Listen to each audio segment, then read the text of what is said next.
Today in the EU, Germany's border crackdown fuels EU divide on migration policy. There is a new trend rising in Europe where more and more EU member states are deviating from the notion of one united Europe facing migration together to individually looking for solutions. In this spirit, Germany is expanding border controls at all 9 of its borders to curb irregular migration. The move has faced criticism from EU members like Poland, Austria and Greece, while the European Commission warned that such actions should only be taken in exceptional cases. But why are EU countries coming up with their own migration policies? And what does the future hold for EU's highly anticipated migration pact?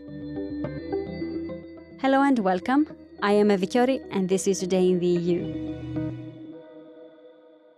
To dive into these pressing questions, we spoke with our Berlin-based politics reporter, Nick Alipour. Nick, it looks like besides the trend of the rise of the far right in Europe, now we're seeing the trend of anti-migration policies rising more and more, and some European governments are coming up with their own migration policies. Why is this happening? That's a good question. I think we have really seen an unprecedented shift away from this idea that, we're in Europe together, we're going to cope with migration together. Migration is a European challenge which must be met with a European solution, one that is effective and both fair and firm. And this is what the Pact on Migration and Asylum delivers. It will be making a real difference for all Europeans, said last April Commission President Ursula von der Leyen while presenting EU's Migration and Asylum Pact. Since 2015, obviously, because of the sheer number of refugees that arrived in the wake of the Syria civil war in 2015, 2016, all around Europe, and everyone sort of having their own idea of coping with it. But what happened this year, actually this week, this sort of complete dissociation from let's show the slightest bit of solidarity, that is unprecedented. The very first one, obviously, being the Netherlands now saying they want to opt out from the EU's joint migration policy, and Hungary just following the example because, it's Hungary and whatever harms the EU, they would be happy to go along with. And it's an interesting thing, mainly because of the symbolism, because the Commission has made it very clear that it will take a lot longer than just sending your application to actually opt out, so that we might be speaking years until the Netherlands are released, if at all. But the point is, there seems to be a tendency for countries to move away from Europe. And again, I guess in Brussels, they're currently trying to find out where is this coming from. My sort of explanation would be domestic pressure, numbers at a level that we haven't seen before, and the far right rising as well domestically, which has increased the pressure everywhere to act. And you're reporting from Berlin, and there is a lot happening in Germany these days.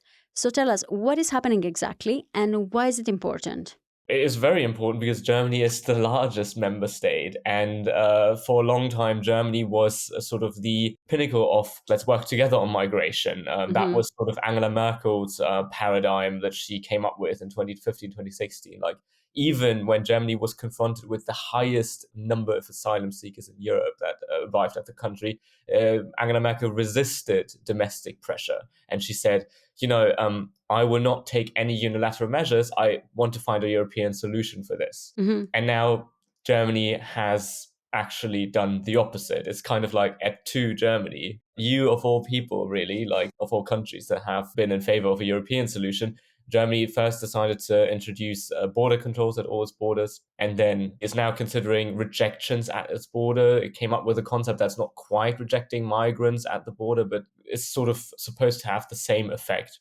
Debatable, but the point being here is that Germany is really gearing up controls at its own border rather than actually trying to find solutions for the EU's external border and reducing migration in Europe overall. And that is quite a paradigm shift.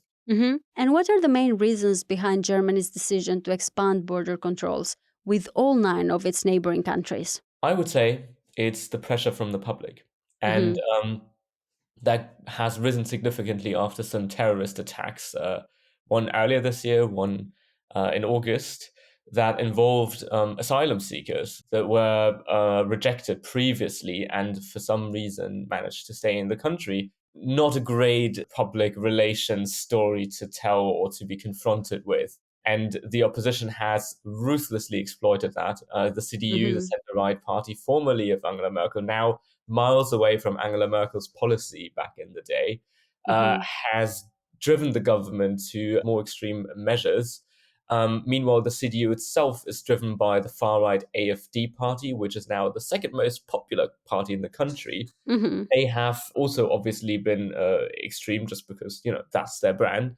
But being so successful now and taking voters away from the CDU has made the CDU shift to the right itself. And, the domino effect really has reached the government, which has now instated, I'd say, mostly populist measures to look like it's acting on this. Now, what was the reaction from the EU neighboring countries like Poland and Austria to Germany's expanded border control measures?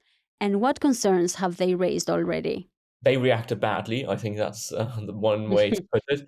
And to be honest, I think they reacted worse than expected, than many people in Berlin have expected. Nowadays, when you're hearing some of the off-the-record conversations from the government, I've sensed a certain measure of surprise overall. Nowadays, when you're listening to what the German government is saying, there is a certain measure of surprise. They do emphasize that European partners were not happy, and they wouldn't do that, I think, if it weren't so obvious. And there is a sense that Germany is currently looking chiefly at its own mess, and that European measures have been neglected. And that's sort of what countries like Poland, like Greece, like Austria have criticized. They said, you can't just do it on your own.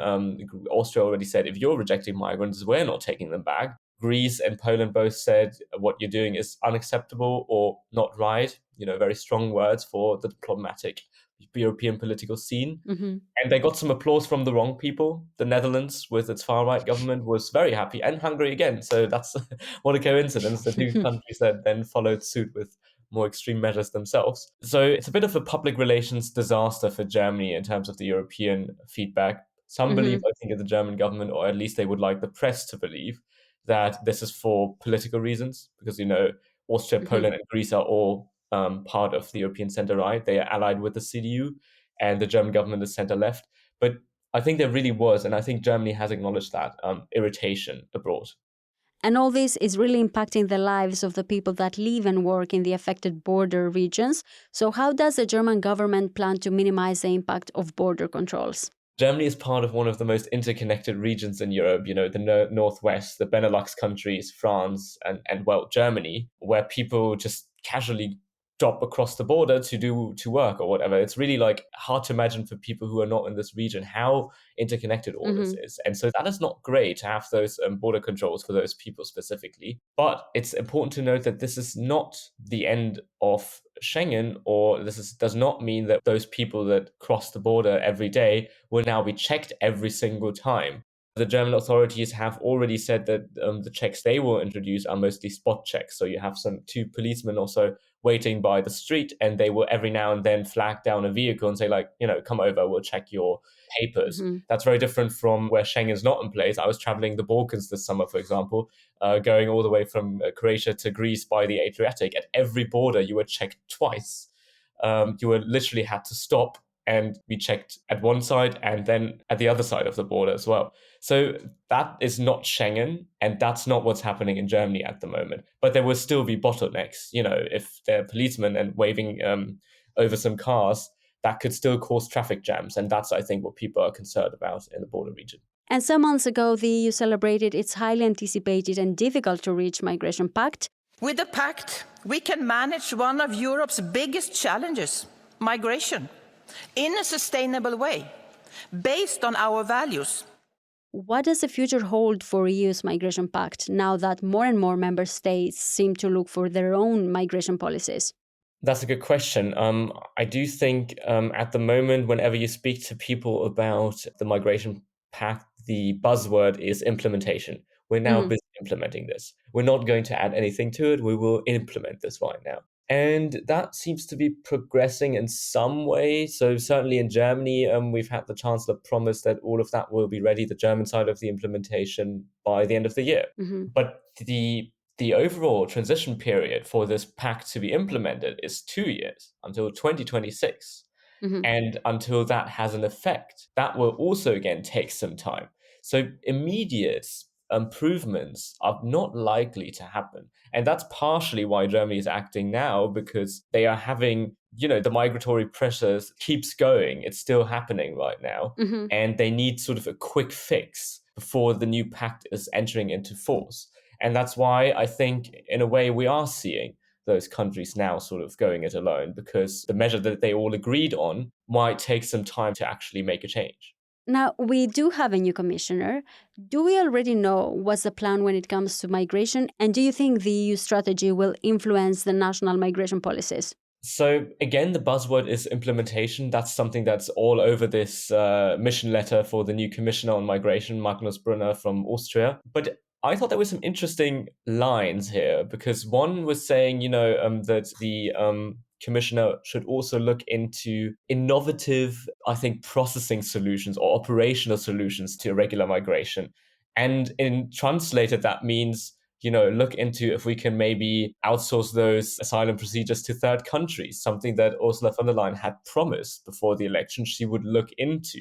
She had told the member states that could be something she would want to do. So even though everyone's always saying, no, we're now not doing anything new, we're just implementing, the Commission has tried to plant the seed for some additional tougher measures. The question is if other countries will support that. And to me, it seems some of the communication I've heard from the German Interior Ministry seems like Germany could be coming around. Germany is currently reviewing this very publicly. If it could introduce something like that model, outsourcing migration procedures to other countries. But even besides that, I feel like the language that the ministry is using has become more open-minded towards doing something like that at the European level. So, we'll see where that's going. Just for clarity, Nick, what is the Albanian model? In all brevity, Italy has a strategy where they will intercept migrants at sea before they reach Italian territory and then take them to Albania, where their asylum procedures will be processed, and those that get their claims approved are taken to Italy, and the other ones will now staying in Albania or sent away to the countries they came from. Thank you very much, Nick, for joining me on this. Thank you. I am Eva Chiori, and this was Today in the EU podcast.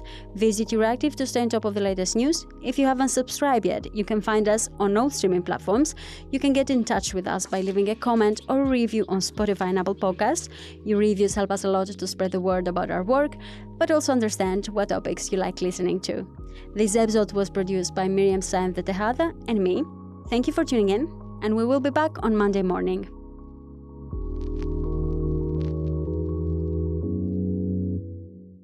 As part of our commitment to accuracy, inclusion and transparency, Euractiv is part of the Trust Project.